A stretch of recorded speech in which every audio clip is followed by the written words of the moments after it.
श्री परमात्मने नमः। अथ द्वितीयोऽध्यायः सांख्ययोगः। संजय उवाच तन्तथा कृपयाविष्टम् अश्रुपूर्णाकुलेक्षणम् विषीदन्तमिदौ वाक्यम् उवाच मधुसूदनः। श्रीभगवानुवाच कुतस्त्वाकश्मलमिदं विषमे समुपस्थितम् अनार्यजुष्टमस्वर्ग्यम् अकीर्तिकरमर्जुन। क्लैब्यं मास्मगमः पार्थ नैतत्त्वय्युपपद्यते। क्षुद्रं हृदय दौर्बल्यम् त्यक्त्वोत्तिष्ठ परन्तप। अर्जुन उवाच कथं भीष्ममहं सङ्ख्ये द्रोणं च मधुसूदन। इषुभिः प्रतियोत्स्यामि पूजार्हावरिसूदन। गुरून् हत्वा हि महानुभावान् श्रेयो भोक्तुं भैक्ष्यमपीह लोके। हत्वार्थकामांस्तु गुरून् भुञ्जीय भोगान् रुधिरप्रदिग्धान् न चैतद्विद्मः कतरन्नो गरीयः। यद्वा जयेम यदि वा नो जयेयुः।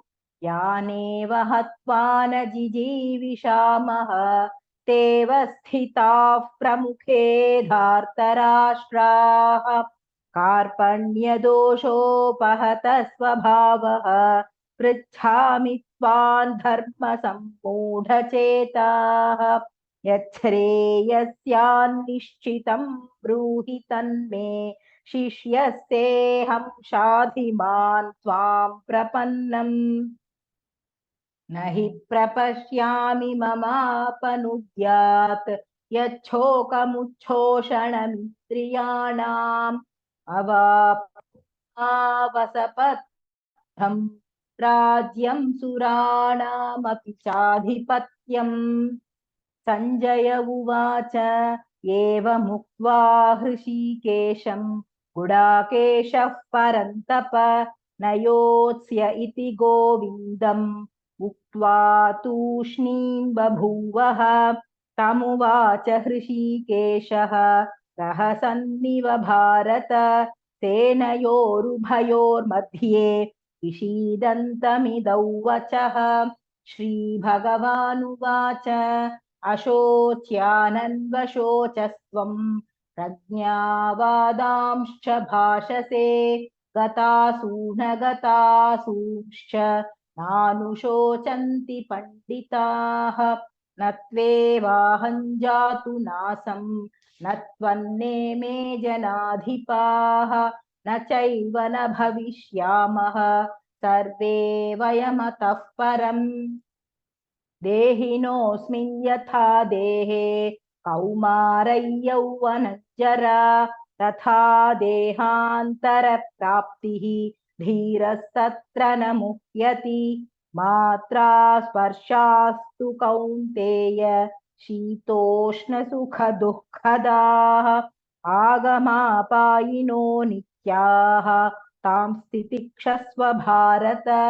यं हि नौ व्यथयन्त्येते पुरुषं पुरुषर्षभ समदुःखसुखं धीरं सोऽमृतत्वाय कल्पते। नासतो विद्यते भावः नाभावो विद्यते सतः उभयोरपि दृष्टोऽन्तः त्वनयोस्तत्त्वदर्शिभिः।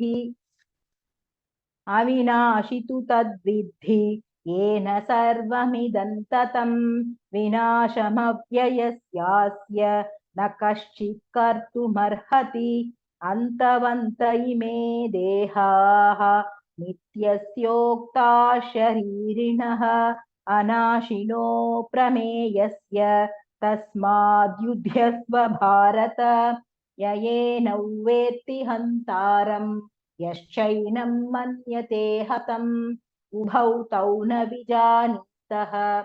नायं हन्ति न हन्यते न जायते म्रियते वा कदाचित् नायं भूत्वा भविता वा न भूयः अजो नित्यः शाश्वतोऽयं पुराणः न हन्यते हन्यमाने शरीरे वेदा विनाशिनं नित्यं ययेनमजमव्ययम् कथं स पुरुषः पार्थ घातयति हन्तिकम् वासांसि जीर्णानि यथा विहाय नवानि गृह्णाति नरोपराणि तथा शरीराणि विहाय जीर्णान्यन्यानि संयाति नवानि देहि नैनं छिन्दन्ति शस्त्राणि नैनं दहति पावकः न चैनं क्लेदयन्त्यापः न शोषयति मारुतः अच्छेद्योऽयमदाह्योऽयम् अक्लेद्यो शोष्य एव च नित्यः सर्वगतस्थाणुः अचलोऽयं सनातनः अव्यक्तोऽयमचिन्त्योऽयम् अविकार्योऽयमुच्यते तस्मादेवौ विदित्वैनं नानुशोचितुमर्हसि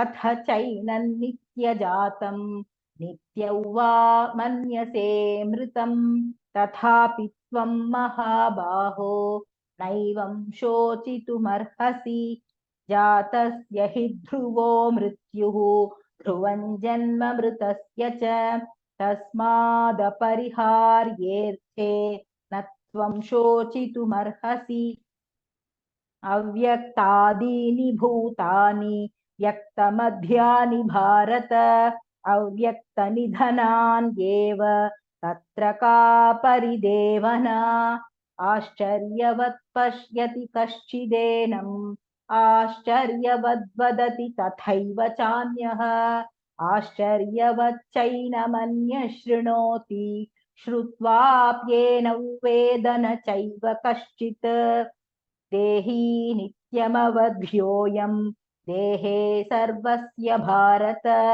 तस्मात् सर्वाणि भूतानि न त्वं शोचितुमर्हसि स्वधर्ममपि चावेक्ष्य न विकम्पितुमर्हसि धर्म्याधियुद्धात् श्रेयोऽन्यत् क्षत्रियस्य न विद्यते यदृच्छया चोपपन्नम् स्वर्गद्वारमपावृतम् सुखिनः क्षत्रियाः पार्थ लभन्ते युद्धमीदृशम् अथ चेत्त्वमिमं धर्म्यं सङ्ग्रामं न करिष्यसि ततः स्वधर्मं कीर्तिं च हित्वा पापमवाप्स्यसि अकीर्तिं चापि भूतानि कथयिष्यन्ति ते व्ययाम् सम्भावितस्य चाकीर्तिः मरणादतिरिच्यते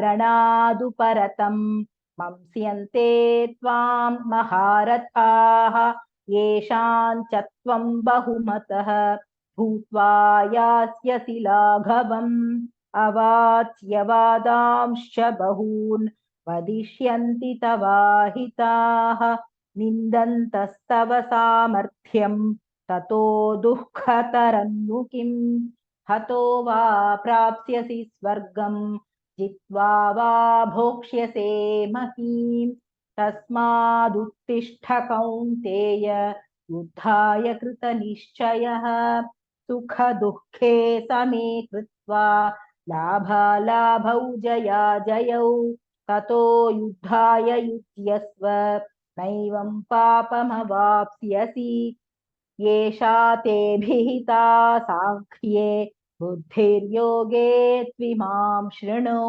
बुद्ध्या युक्तो यया पार्थ कर्मबन्धं प्रहास्यसि नेहाभिक्रमनाशोऽस्ति प्रत्यवायो न विद्यते स्वल्पमप्यस्य धर्मस्य त्रायते महतो भयात् व्यवसायात्मिका बुद्धिः एकेह कुरु नन्दन बहुशाखा ह्यनन्ताश्च बुद्धयो व्यवसायिनाम् यामिमां पुष्पिता वाचं प्रवदन्त्यविपश्चितः वेदवादरताः पार्थ नान्यदस्तीति वादिनः कामात्मानस्वर्गपराः जन्मकर्मफलप्रदां क्रियाविशेषबहुलां भोगैश्वर्यगतिं प्रति भोगैश्वर्यप्रसक्तानां तयापहृतचेतसां व्यवसायात्मिका बुद्धिः समाधौ न विधीयते त्रैगुण्यविषया वेदाः निस्त्रैगुण्यो भवार्जुन निर्द्वन्द्वो नित्यसत्त्वस्थः निर्योगक्षेम आत्मवान् यावानर्थ उदपाने सर्वतः सम्प्लुतोदके तावान् सर्वेषु वेदेषु ब्राह्मणस्य विजानतः कर्मण्येवाधिकारस्ते मा फलेषु कदाचन मा कर्मफलहेतुर्भूः मा ते सङ्गोऽस्त्वकर्मणि योगस्थः कुरु कर्माणि सङ्गं त्यक्त्वा धनञ्जय सिद्ध्यसिद्ध्योः समो भूत्वा समत्वयि योग उच्यते दूरेण ह्यवरं कर्म बुद्धियोगात् धनञ्जय बुद्धौ शरणमन्विच्छ कृपणाः फलहेतवः बुद्धियुक्तो जहातीह उभे सुकृतदुष्कृते तस्माद्योगाय युज्यस्व योगः कर्मसु कौशलम् कर्मजं बुद्धियुक्ता हि फलं त्यक्त्वा मनीषिणः जन्मबन्धविनिर्मुक्ताः पदं गच्छन्त्यनामयम् यदा ते मोहकलिलं बुद्धिर्व्यतितरिष्यति तदा गन्तासि निर्वेदं श्रोतव्यस्य श्रुतस्य च श्रुतिविप्रतिपन्ना ते यदा स्थास्यति निश्चला समाधावचला बुद्धिः तदा योगमवाप्स्यसि अर्जुन उवाच स्थितप्रज्ञस्य का भाषा समाधिस्थस्य केशव स्थितधीः किं प्रभाषेत किमासीत व्रजेत किम् श्रीभगवानुवाच प्रजहाति यदा कामान् सर्वान् पार्थमनोगतान् आत्मन्येवात्मना तुष्टः स्थितप्रज्ञस्तदोच्यते दुःखेष्वनुद्विग्नमनाः सुखेषु विगतस्पृहः वीतरागभयक्रोधः स्थितधीर्मुनिरुच्यते यः सर्वत्रानभिस्नेहः तत्तत्प्राप्य शुभाशुभम् नाभिनन्दति न द्वेष्टि तस्य प्रज्ञा प्रतिष्ठिता यदा संहरते चायं कूर्मोऽङ्गानीव सर्वशः इन्द्रियाणीन्द्रियार्थेभ्यः तस्य प्रज्ञा प्रतिष्ठिता विषया विनिवर्तन्ते निराहारस्य देहिनः रसवर्जं रसोऽप्यस्य परं दृष्ट्वा निवर्तते यततो ह्यपि कौन्तेय पुरुषस्य विपश्चितः इन्द्रियाणि प्रमाथीनि हरन्ति प्रसभं मनः तानि सर्वाणि संयम्य युक्त आसीत मत्परः वशे हि यस्येन्द्रियाणि तस्य प्रज्ञा प्रतिष्ठिता ध्यायतो विषयान् पुंसः सङ्गस्तेषूपजायते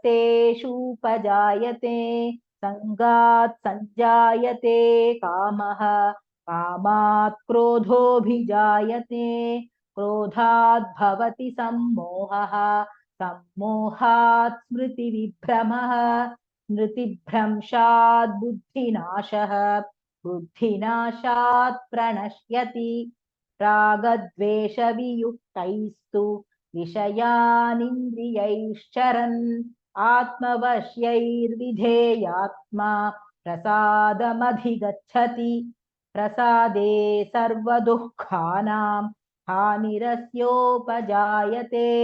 प्रसन्नचेतसो ह्याशु बुद्धिः पर्यवतिष्ठते नास्तियुक्तस्य न चायुक्तस्य भावना न चाभावयतः शान्तिः अशान्तस्य कुतः सुखम् इन्द्रियाणां हि चरतां यन्मनोनुविधीयते तदस्य हरति प्रज्ञां वायुर्नावमिवाम्भसि